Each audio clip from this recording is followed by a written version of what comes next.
Welcome back to Class of Learning. You're with Rahul Sharma, your friend and guide. And today we're going to start up the lesson 4 short stories. जी हाँ, इस all over short stories क्या हैं, short stories कैसे use की जाती हैं and what are the basic purpose to make the short stories. होती क्या है, हम बोलते हैं शॉर्ट स्टोरीज नॉर्मली बोली जाती है शॉर्ट स्टोरी करनी है, कैसे वर्कआउट करेंगे, करने का तरीका क्या होगा. जी हाँ, शॉर्ट स्टोरीज इसको हमको डील करने का बहुत टाइम से मौका चाहिए था. I really want to work out the short story.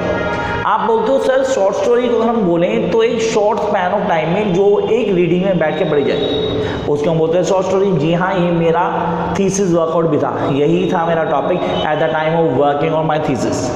मैंने यही टॉपिक लिया था, the history of short stories.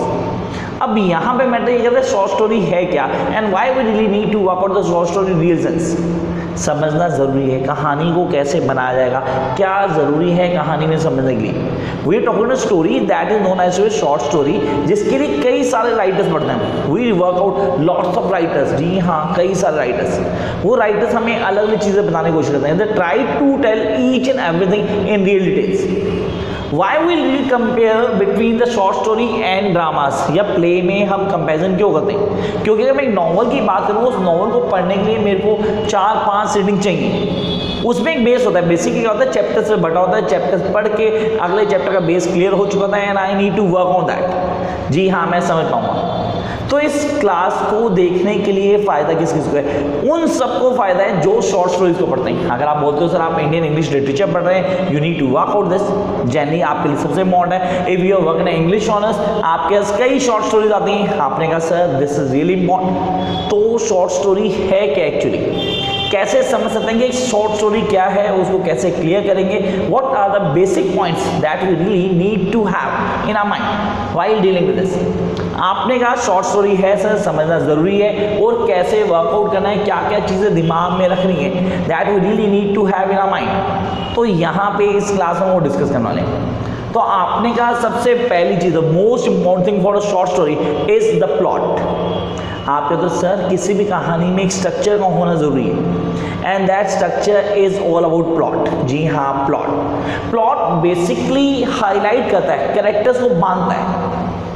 The plot is something that really makes you sit together and read और really go through till the end, जो हर चीज़ को एक साथ लिंक अप करता है. आपके तो सर प्लॉट बहुत मैटर करता है. अगर प्लॉट समझ नहीं आया तो आप कॉपी नहीं कर पाओगे स्टोरी को, आप समझ नहीं पाओगे कि पोएट या राइटर आपसे क्या चाहता है. The basic and the most important part is the plot construction. किसी भी शॉर्ट स्टोरी की जान जो होती है ना, वो होती है प्लॉट. अगर आप नॉवल या प्ले या ड्रामा पढ़ते हो तो वहाँ भी आप प्लॉट को पढ़ते हो, क्योंकि वो गाइडलाइन होती है, वो आपको बताते हैं एक्चुअली हम क्या पढ़ने वाले हैं, what we are actually reading. तो आपको पूरी तरह बांधती है उस जगह पे, वो है प्लॉट. जी हाँ, अगर आप शॉर्ट स्टोरी की बात करते हो, क्योंकि शॉर्ट स्टोरी हम एक रीडिंग में कंप्लीट करते हैं. मैं कोई भी शॉर्ट स्टोरी लिखता हूँ तो उसको पढ़ने में मैक्सिमम आधा घंटा लगता है. मैं उसको पूरा क्लियर करता हूँ, मैं समझ पाता हूँ कि व्हाट आई रियली वांट. लेकिन याद रखना, जब हम शॉर्ट स्टोरी लिख रहे हैं तो उसमें कोई लॉज नहीं है, कोई रूल्स और रेगुलेशन है कि आपको ऐसे ही लिखना है. ये फ्री थॉट्स हैं, इट्स अ फ्रीलांसर थॉट्स. आप कुछ भी लिख सकते हो, जहाँ से आपका दिमाग करता है वहाँ से लिख सकते हो. कोई ज़रूरी नहीं कि आपको कुछ कंस्ट्रक्शन ऐसी होनी चाहिए कि ये होगा, लेकिन हाँ प्लॉट तो होगा ना यार. You need to create a plot. जी हाँ, उस प्लॉट को बेस लेके आप स्ट्रक्चर बना के आप आगे अपनी स्टोरी को फॉर्म करते हो. जी हाँ, that all is very important. तो बेसिक एलिमेंट्स की बात की जाए तो सबसे पहला इंपॉर्टेंट पॉइंट आता है हमारा प्लॉट. जी हाँ, and you can not avoid this. Plot के बाद शॉर्ट स्टोरी को समझना है तो हमारे लिए जाना जरूरी है कैरेक्टराइजेशन. हाँ, आपने कहा व्हाट डज मीन कैरेक्टराइजेशन, क्या होती है कैरेक्टराइजेशन, कैसे क्लियर करते हैं किसी भी स्टोरी में. अगर मैं इंडियन इंग्लिश लिटरेचर की बात करता हूँ, मैं ट्रबल इंजन की बात करता हूँ. जी हाँ, I am talking trouble engine. No, I am going to talk about gajar का हलवा. अरे sir I am talking no room for leopard. जी हाँ, मैंने 3 अलग अलग राइटर्स की बात कर दी 3 शॉर्ट स्टोरी के नाम से. ये तीनों क्या कर रहे हैं, तीनों ने अलग अलग स्टोरी में अलग अलग कैरेक्टर हाईलाइट किए. वो कैरेक्टर्स क्या करते हैं, उसको मैसेज को कन्वे करते हैं, what is the actually story and how it is being converted. उनको जोड़ता है, कैरेक्टर एक समा बांधता है. You must have read of certain short story in your school life. जी हाँ, आप लोग कैरेक्टर्स पढ़े थे उसमें. अगर आपने गो थ्रू किया और मेमोरी थोड़ी फेड अप ना हुई हो तो I can talk about the last lesson. Of class 12 chapter सबने पढ़ा हुआ यार। जी हाँ, those are MA students, those are working on honours, they to have work out that chapter. Going places one of my best. आपने कहा sir उसमें Jansie और सोफी का characteristics, most problem the Sophie characterisation, आप कितना character वो जीते हैं। अरे इंग्लिश ऑनर्स किया अभी आपने यार, अभी इंग्लिश ऑनर्स में आपने स्टोरी पढ़ी है। जी हाँ, द लिहाफ, बीबी जान का कैरेक्टर बहुत ज्यादा मैटर करता हो, कैसे डील करता है। And then you go through the story home and the world, the halfway house, these are the stories that tell you about the characters. ये कैरेक्टर्स को बताते हैं, how characters manipulate the things, कैसे बदलते हैं। Unity of actions, जी हाँ unity of actions को हाईलाइट करना है आपने यहाँ पे। You really need to know what is the unity of action, क्या है, कैसे काम करते हैं, how they all work together, that all is very important. समझना जरूरी है टू ग्रैब और टू क्रैक और to understand the short story. हमें स्टेप्स को क्लियर करना है। The first of all we need to clear the plot and then move on to the characterisation. जी हाँ, इन दोनों को जंप करने के बाद हम आते हैं एटमॉस्फेयर पे। एटमॉस्फेयर समा तो बांधना पड़ेगा ना, we have to make it. मतलब मुझे एक एटमॉस्फेयर क्रिएट करना हो, एटमॉस्फेयर ऐसा होना चाहिए कि लगे यार this is a plot of story, जहाँ पे हम बताते हैं ये जगह थी, यहाँ पे ऐसा होता, नियर बाय द विलेज और शॉर्ट ऐसा कुछ था। ये सब हमें क्लियर होना चाहिए। We need to clear this. जब हम इसको क्लियर कर पाएंगे हम एक इंटरेस्ट क्रिएट कर पाएंगे, कैरेक्टर कर पाएंगे। Haven't you read the Arkanan story? It's all about the Malgudi days. जी हाँ, वो fictitious village. One of the best director that I have known is the Arkanan, and the favorite spot is that Malgudi days. जी हाँ, Malgudi days वो atmosphere समा बांधता है वो short story. Writers, the short story writers, they create that place, they create that atmosphere. ये mention करना ना भूलें। Those who are working very hard really to crack maximum marks in MEG7 such as the Indian English literature, and those who are honors student, English honors student और उन्होंने Indian English literature लिया है तो they going to work out these। जी हाँ, उनको ये करना है। तो उसमें क्वेश्चन एक्सपेक्टेड है the importance of short stories, what are the basic elements of short stories. तो आपको ये आना चाहिए, you really need to know this. अब आपने कहा सर हमने प्लॉट कर लिया, हमने कैरेक्टराइजेशन कर लिया, हमने एटमॉस्फेयर की बात कर ली, then we need to work you need to work with narrative techniques.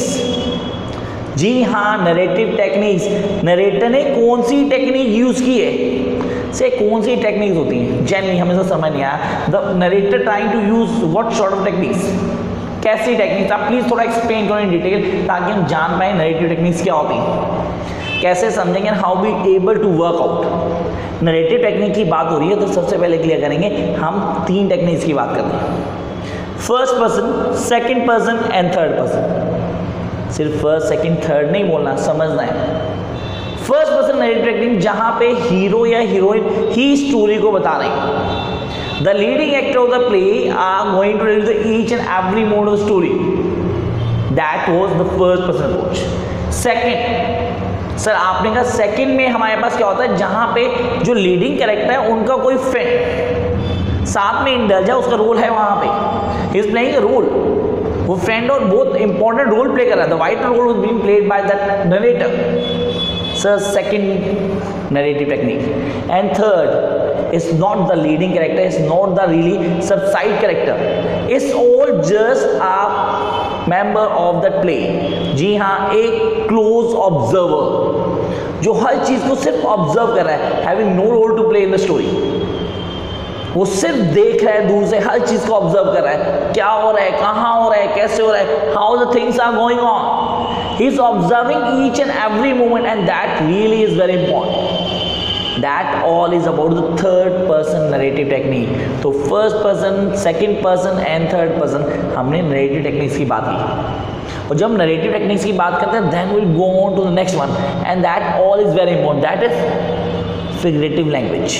जी हाँ, लैंग्वेज को फिगर आउट करना है आपने, लैंग्वेज को ऐसा यूज करना है कि जो रीडर है उससे इन्फ्लुएंस हो पाए। शॉर्ट स्टोरी राइटर इस चीज का सबसे ज्यादा ध्यान रखते हैं, really take care of this a very much thing. अच्छा आपने sir very much, how they really take care of this, क्यों? क्योंकि उनको इन्फ्लुएंस करना है, really want to influence readers. और रीडर इन्फ्लुएंस कब होगा, जब उसको लगेगा ये लैंग्वेज मुझे कहीं टच कर रही है, this language approach me a lot, कहीं ना कहीं मुझे हाईलाइट कर रही है, वो यहाँ पे उस चीज को वर्कआउट करता है एंड गोज ऑन। ये सबसे इंपॉर्टेंट पॉइंट है, these are. And then the last thing जो हर हाल में मेंशन करना है, that is the point of view. What is the point of view? एक राइटर का पॉइंट ऑफ व्यू है इस चीज को लिखते हुए। मैं क्लास बनाता हूँ, I making video classes for the students of, really not for the college students, for the school students too. मेरा पॉइंट ऑफ व्यू होता है किसी वीडियो को बनाने से पहले मैं उसको लेके चलता हूँ। I start the lesson with my introductory speech. जी हाँ, hi you are here, welcome to the classic way of learning, I am Rahul Sharma. ये शॉर्ट अप है यार, ये पॉइंट ऑफ व्यू नहीं है। द पॉइंट ऑफ व्यू, मैं अपना पॉइंट ऑफ व्यू क्या रखता हूँ स्टोरी के बारे में। मुझे लगता है कि स्टोरी क्या है, मुझे लगता है शॉर्ट स्टोरी के लिए ये बेसिक्स हैं जो जरूरी है जानने, that I really want you to do. एक शॉर्ट स्टोरी में आपका व्यू पॉइंट बहुत मैटर करता है, क्योंकि आपके कैरेक्टर उस व्यू पॉइंट से इन्फ्लुएंस होते हैं। All the character of the story are influence through your view point और the writer's view point. Hope ये समझ में आया आपको। Please check out this video because every short story is based on these basic elements, as I'm going to upload most of the short stories of MEG 7, so keep regular watching my videos। और अगर लगे तो share और subscribe करें, no need नहीं तो that's all, bye guys.